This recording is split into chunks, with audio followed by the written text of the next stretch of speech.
amai kana varipo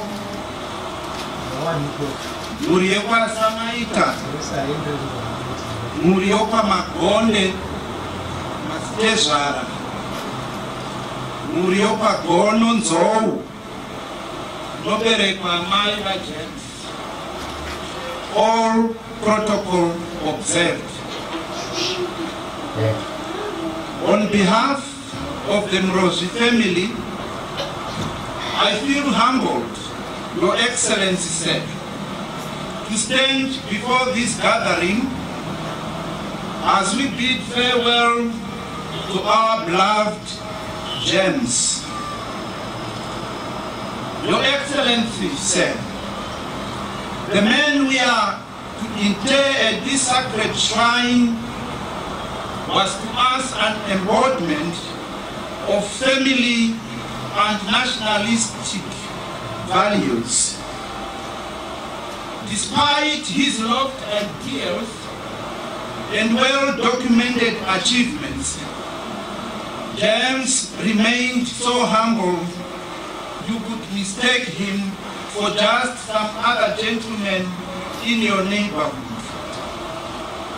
He loved his beloved wife, Joyce, dearly, and stood by her side always.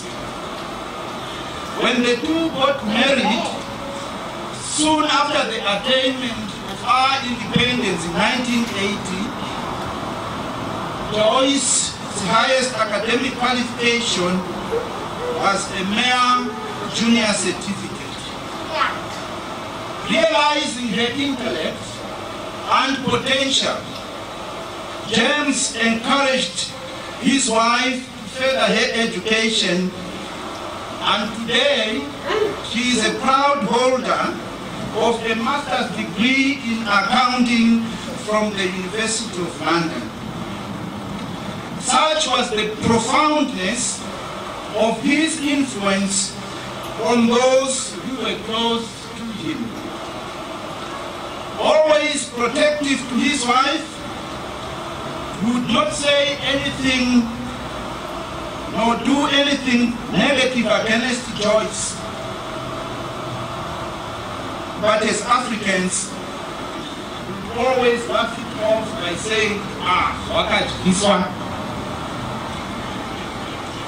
A few months into their marriage, the young couple's household in Waterfalls would soon become a sanctuary for the whole extended family, as no one else owned a property in the city.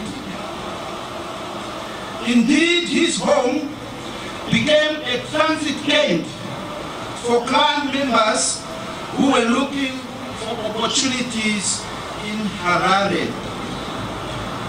James and Joyce warmly welcomed their needy relatives into their home. The majority of us in the family cannot narrate their life histories without referring to their selfless contribution. James touched the hearts of many with his amazing generosity and wise counsel. Whenever there was a problem in the family, we would rush to him and he would do the best to assist. James was best friends with then his only grandchild, Dylan, a 4-year-old boy who was the last to see him before he collapsed and would never rise again.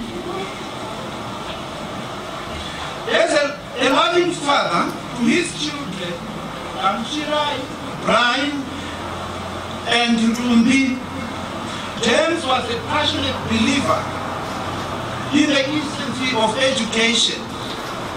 He would always encourage family members to pursue their dreams with vigor. James cherished seeing others make it in life.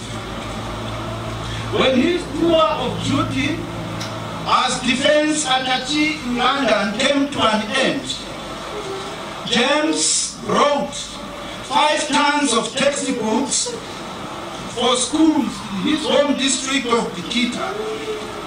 And the beneficiaries were Fambizanai Primary School, Ushe Primary School, Mandiki, and Bonjwore. However, Your Excellency said, for us who have known and lived under the shadow of this hero is a priceless treasure. Indeed, his passing on leaves a big void in our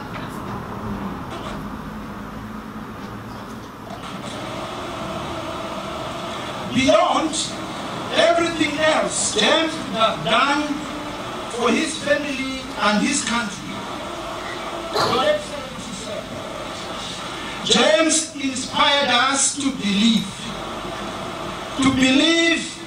that it is doable for a simple and ordinary African boy from the village to scale the ladder of accomplishment and be a hero to his people. Your Excellency said, our family is intensely grateful that from the galaxy of eminent men and women of this beautiful land, James was chosen to be one of our national heroes. On behalf of the departed James family, I would like to pay tribute for this honor. Though we are mourning, we take comfort in this extraordinary gesture. Allow me, Your Excellency, to salute his comrades in arms and the people of Zimbabwe, without whom James would not have achieved anything. Allow me, Your Excellency, to thank Pastor Mjeri and the entire AFM community, the Chaplain General of Zimbabwe National Army, Manakuja and his team. We want to thank them as a family for the spiritual shepherdhood they provided to James during his days of living.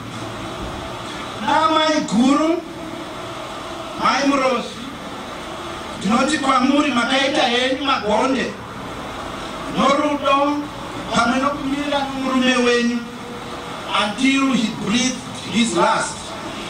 Makazadzisa mhiko dzenyu dzapanyika nokudenga.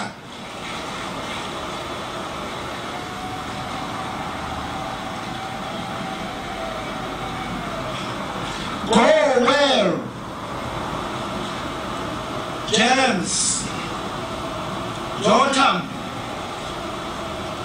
Chatonga, Murosi,